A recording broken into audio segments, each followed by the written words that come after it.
This is sort of the basic insight of evolutionary psychology. We evolved, and the brain evolved with us. In what environment did the brain evolve, right? Evolution works by evolutionary pressures, environmental pressures, right? We adapt to particular environments. In what environment did the brain evolve? It's not the world we live in. It's just that simple. You see it growing by leaps and bounds over hundreds of thousands of years in the African savanna. We are supremely well adapted to that life. And the brain works really well there. And as magnificent as it is, and it's capable of doing all these wonderful things like getting us to the moon, there is still very basic wiring in the brain which can lead us terribly astray. I'll give you a simple example. Psychologists, basically, first of all, I should mention they use a two-system model of decision-making. You're trying to figure out, well, how common is it? Should I worry about this? Is this thing going to happen?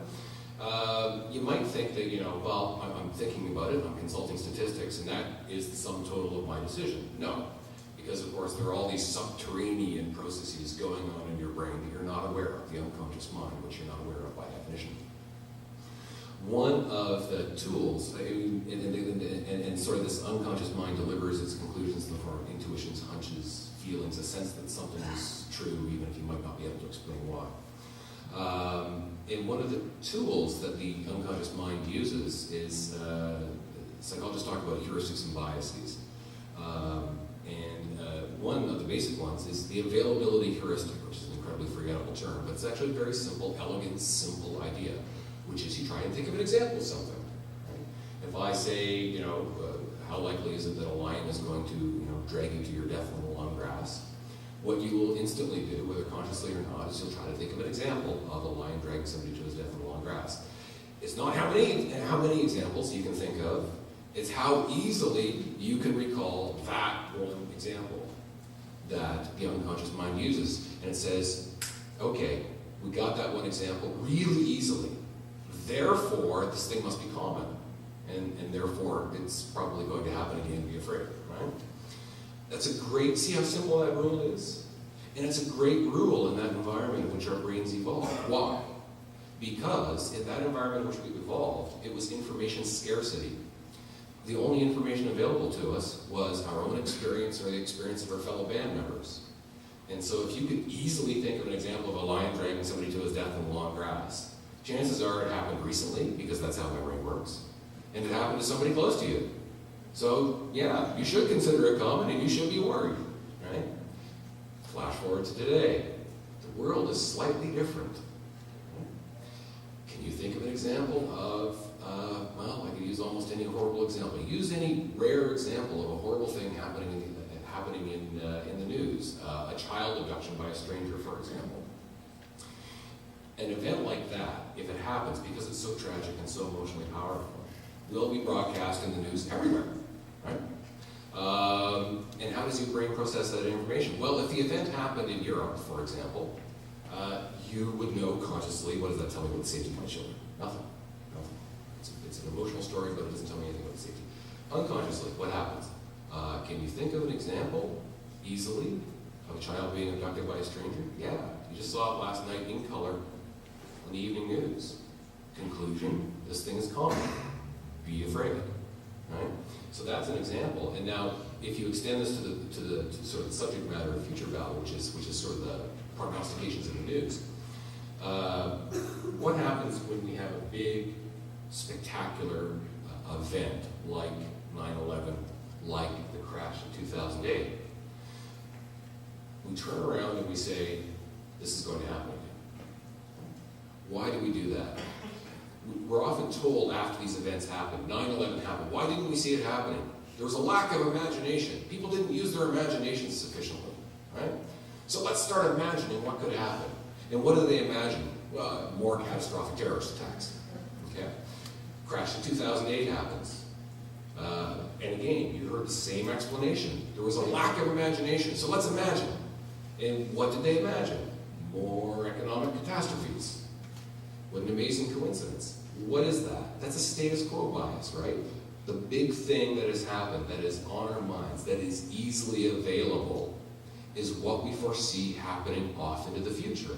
And that's why over and over and over again in expert predictions, you see this same habit. Trend extension. What will tomorrow look like?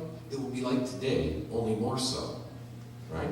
So if you just had an economic catastrophe, what's going to happen? More economic catastrophes. Terrorist attacks, what's going to happen? More terrorist attacks. And the amazing thing is, when you speak to experts, of course, everybody recognizes that it's a mistake. Trend extension is just ridiculous. Let's just take the line and extend it off into the future. That's ridiculous, of course, right? So they all know this. I actually quote a Deutsche Bank report, a 2005 Deutsche Bank report, in which they are forecasting economic growth for the major developed countries out to 2020. And this is, I emphasize, this 2005. Think about the economy at that time. And in the report, they begin the report by saying, now it's very important that we shouldn't just extend the trend out into the future. No, we mustn't do that. That's very crude. Because, for instance, back in 1990, if you had extended the trend out into the future, you would have said that Japan would overtake the American economy. And by the way, all the experts were saying that Japan would overtake the United States, right? And so they said, so we mustn't do that. And so they do their analysis. And you know what they did? They extended the trend out into the future. And because of that, what was happening in 2005? It was the big winners in 2005. They're going to be the ones who are going to have the biggest economic growth in 2020. And who's the top three on their list? Ireland, Spain, and the United States. And of course, if you know what's happening as a result of the economic crash of 2008, Ireland, Spain, and the United States are taking it worst. Right? There's a classic example. So even when they recognize the trap, they still fall into it. I want to talk a bit more about this idea that's played out in this book and also in Risk as well, this idea of the two systems model psychology, which is basically this idea that, like I said, that you've got the gut, the African ape brain, the modules in our brain that make decisions unconsciously. It's that whole form of decision making, for those of you who read Blank, the Malcolm Gladwell book, right, that he sort of turns into a whole theory of rationality, this idea that you can make these quick judgments that you're not even actually consciously processing. So you've got that system, and you've got the sort of higher brain, right, for want of a better word, right, that sort of thinks linearly and systematically about stuff. And a great deal of what you do in the book is trying to say that all of the biases that are built into the gut level of the psychology needs to be tempered or modulated, or somehow we need to correct for that. And that system, two problems. One is it's ripe for exploitation, politics in particular. Right? We've seen a lot of that recently. Every time you hear, I'll just pick on Steve Harper because he was prime minister at the time, right? But every time he says, they don't support the troops, right? Or he says something like, coalition of socialists and separatists, that's just simply, that's gut level communication. You're not supposed to actually process it rationally, because if you do, you realize how stupid it all is, right? But so what do we do with the fact that so many of us, virtually all of us, have this African ape brain that processes at the level of gut, and we need to spend a great deal of time and energy working against it. As a society, when it comes to making policy, how do we counteract that tendency? Well, we rely on experts. Right? We pay a whole lot of people, academics and think tank workers and research and so on, a great deal of money, give them, well, not a great deal of money, that's why I'm not academic anymore. But we pay them to go off somewhere and ignore the media, ignore the passing show, and just think hard about stuff. But we read your book, Future Battle, and it turns out experts are kind of just as bad as the rest of us. Yeah. So, are we screwed? That's right, it's all done, go home. Yeah.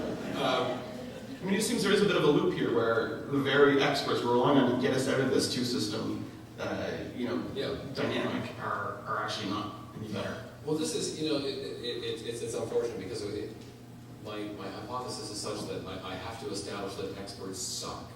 And then I have to go and convince you that you should actually go and listen to the right kind of experts, okay? So I'm trying to elevate your skepticism and then tamp it down. The critical thing is making the distinction between types of experts, right? I mean, that's what the brilliant insight, I think, that is at the core of Tetlock's research, is that not all experts are alike. Right, and in your answer, can you make reference to the long-form census? Because I know a lot of your writing on this was about the government ignoring experts. Right? Oh yeah, absolutely. Well, actually, you know, now I'm going to go and get really weirdly meta and I talk about a Twitter battle I had with Tony Clement. Phrases that have never been uttered on planet Earth until right this minute. But no, I mean, Really sci-fi novels here. but he framed it in such a way that it is actually insightful because he said, you know, I was of course using Twitter as a cheap marketing ploy to sell my book. And he went and looked at my website, evidently, and he concluded, why we shouldn't listen to experts? You mean we shouldn't blindly genuflect to experts, Gardner? Ha ha ha, gotcha. And of course, my response is, right, we shouldn't genuflect to experts, but neither should we scoff and walk away. There actually is a happy medium somewhere between those extremes. Let us explore the spectrum that lies between those two extremes. And part of that exploration, finding some sort of reasonable position, is, I think, Tetlock's insight. Because it allows us to distinguish between those experts who, chances are, may possibly give us some foothold on the uncertainty of the future. They're not going to dispel it because the uncertainty is inherent, but they may be able to reduce it somewhat. And then the other experts who are just going to fool us, who are just, these experts have deluded themselves, and they're going to delude us. And the first thing I would do is remind you of that inverse correlation. The more famous the expert, the less accurate. Go into the bookstore, find the best-selling experts, and ignore them. Okay?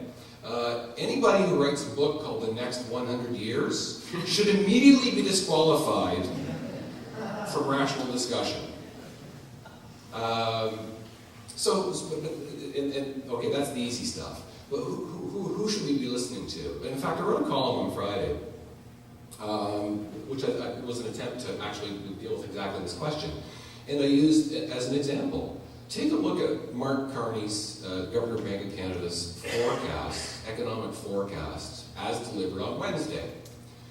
And you look at what he said. He said, well, first of all, he acknowledged that the earlier forecast was off. And then they adjusted the numbers based on a number of factors. But then they recognize that there are inherent uncertainties, and they see three factors that suggest that their current forecast may be off, understating the economic growth. But there are three other factors which suggest that actually the economic growth could be less than we're forecasting. Shrug, right? And you listen to that performance. Why is that on television? That's on television because he's the governor of the Bank of Canada, and no other reason. If he were Mark Carney, private economist, and he said that on television, he would never be invited back ever again. Right? But that's the person we need to listen to. That's the sort of thinking, that sort of tentative, cautious, fully accepting of errors made in the past, adjusting thinking to account for new facts. John Maynard Keynes, this is another, I'm thinking about having this tattooed on my shoulder. John Maynard Keynes said, when the facts change, I change my mind. What do you do, sir? Right? Sounds simple, hard in practice. Experts who do that, they deserve our respect. So we have a general sense of who the rational individuals are. But here's the critical thing. They won't give you what you want. They won't give you what you psychologically crave. They won't tell you the answer is 42. Right? They won't say this is going to happen. Because that type of expert knows better. They know that there's uncertainties and they will never be eliminated. They will talk about possibilities and probabilities. They will talk about maybes. And it will all be very dissatisfying. They will talk about on the one hand, on the other hand. Remember Harry Truman's one-handed apart? You want to chop off that other hand?